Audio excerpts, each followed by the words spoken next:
Армысыздар, құрметті қазақ елі, сіздерді өз арнамда көргеніме қуаныштымын. Ресейліктер енді Қазақстанға сапары туралы, яғни мемлекеттік іс сапарға қызу дайындықтың басталып жатқандығы туралы ашық түрде мәлімдеді. Путин Қазақстанға келгелі жатыр. Және мұны Кремльдің саясаткерлері бұл сапарға Кремльдің қатты дайындалып жатқанын мәлімдеді.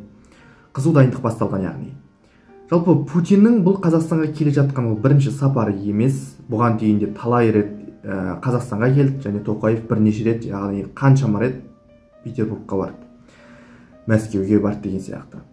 Енді менің ойыма Путиннің қазіргі жағдай түсіп отырғаны, жалпы Ресейдің қазіргі жағдайына қарайтын болсақ, әлем елдерінен оқшауланып, жағдай өздерінше БРИКСті өткізбекші болды. Қазан қаласында әрине өткізді, бірақ көңіл толарлықтай бір Ресейдің жағдай халықаралық беделін нығайтатындай бір үлкен бір оқиғаның болмағанын байқадық. Қалай дегенмен де санкцияның астында қалды. Ресей мен Украинаның арасындағы соғыс одан әрі Кремльді тығырыққа тіреп жатыр, және экономикалық дағдарыстың өзі айтпаса да түсінікті.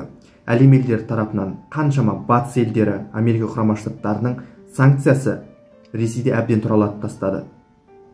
Путин бұл жағдайдан шығар жолын іздеп Қытайға барды, Моңғолияға барды, Солтүстік Кореяға дейін барды.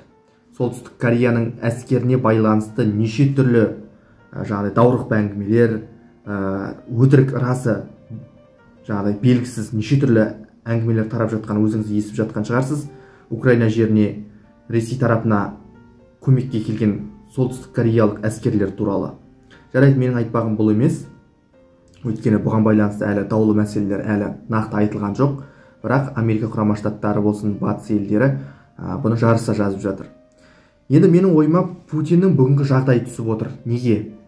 Себебі Ресей расында да өзіне одақтас мемлекеттерді барынша сақтап қалуға тырысып жатыр. Бұрынғыдай әкіреңдеп сөйлеп, төбеден қарап сөйлеп, неше түрлі нәрселерді мәлімдемелер жасайтын кезеңі өткен сияқты.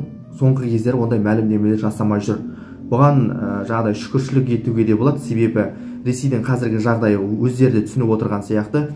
Сондықтан бұрынғыдай бір қаһарын төгіп бір мәлімдеме жасамайтын болып жүр. Енді менің бұл жерде айтқым келіп отырғаны, қазіргі Ресейдің басындағы осындай бір дағдарысты кезеңдер біздің басымыздан да өткен еді.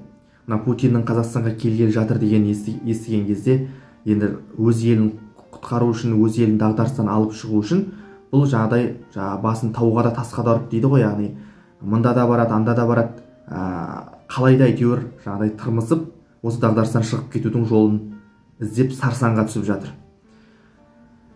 Менің есіме қазақ жоңғар соғысы кезіндегі біздің қазақ зиялыларының дейміз бе, әлде қазақ ақсақалдарының деп айтайықшы, рубасыларының, қазақ көсемдерінің жағдайы түсіп отырған. Себебі алапат соғыстың кезінде біздің қаншама халқымыз қынадай қырылып қалды. Сіздерге нақты цифр келтірейін. Жалпы зерттеу бойынша, мысалы, мына Қазақия қалай отарланды деген кітапта мынадай цифр келтіріледі. 1723-1728 жылдар Ақтабан шұбырынды опат болған адам саны дейді 1.100.000 адам. Шамамен көрсеткен ғой енді. Енді ойлай беріңіздер, ол кезде қазақтардың саны қанша болды? Шамамен 3 миллионның айналасында шығар, 3 миллион 2 миллионның арасында. Кейбір деректерде қазақтардың 3-тен 1 қырылып қалды дейді осы соғыстың кезінде. Себебі бұл соғыстың жойқын болғандығы соншалық, қазақтар тентіреп біресе Хиуа Бұхара жағалады, біреу Самарқан ауып кетті, біреулері одан әрі Ауғанстан жеріне өтіп кетті. Бір бөлігі мына орыстың қалаларына барып тығылды. Орынбор, Троицк сияқты, мысалы, неше түрлі Петропавл сияқты қалалардың маңайына топтасып, қалайда жанын сақтап қалуға тырысты. Енді бір бөлігі Қытайға ауып кетті, енді бір бөлігі еділ жайғасып, әрмен қарай мына Кавказ жеріне дейін, Қара теңіздің бойына дейін кетіп қалған деген неше түрлі деректер айтылды. Жалпы айтқанда қазақтар жан-жаққа бытырап тардай шашылды. Осы кезеңдердегі қазақтың жағдайын түсінген шығарсыздар деп ойлаймын. Енді осындай ауыр дағдарыстан шығу үшін біздің де игі жақсыларымыз, сұлтандарымыз, билеріміз, көсемдеріміз шығудың жалғыз жолы бұл өз әлдеқайда күшті мемлекеттен көмек сұрау деп түсінді де, ол кезде күшті мемлекеттердің бірі бұл манчжурлық Цин империясы болса, Қытай яғни солтүстікте Ресей империясы. Енді жоңғарларға қарсы көмек береді деген үмітпен, мүмкін біз қазір арада 300 жылдан астам уақыт өткеннен кейін ол саясаттың бізді құтқару үшін емес, бізді отарлау үшін жүргізілгенін енді түсініп жатырмыз ғой. Алайда сол кездегі біздің игі жақсыларымыз оларды Ресейдің жалпы отарлық саясатын түсінбеді, немесе түсінсе де амалсыздан, басқа шығар жол қалмағандықтан, басқа амал айласы қалмағандықтан осындай қадамға бардым екен деп ойлаймын. Себебі қазақ елшіліктері сонау жер шалғай, ат көлік жету қиын, сонау алыстағы қар басқан Петербург, Москва жағалап, Орынбор, Мәскеу, жалпы мына Орынбор, Сібір ұлықтары қазақтардың кейбір хаттарын мына Петербургқа жеткізбеуге тырысты кейбір жергілікті губернаторлар. Кейбіреулері бұған мүдделі болмады. Қалай дегенмен де олардың түпкі мақсаты қазақтарға көмек беру емес, өздерінің мүдделерін ойлағандық. Яғни қазақтың қазба байлықтары болсын, жері болсын, халқы болсын, отарлау, былайша айтқанда бізді жаулап алудың түпкі мақсаттары бізді жаулап алу болды. Енді бірақ осындай нәрсе, осындай қысылтаяң кезеңде әйтеуір аман қалудың жолын іздеген біздің игі жақсыларымыздың бір бөлігі Петербургқа барады. 1731 жылы Қазақ пен Ресейдің арасында өзара жаңағыдай келісім жасаспақшы болып, яғни көмек сұрауға, былайша айтқанда.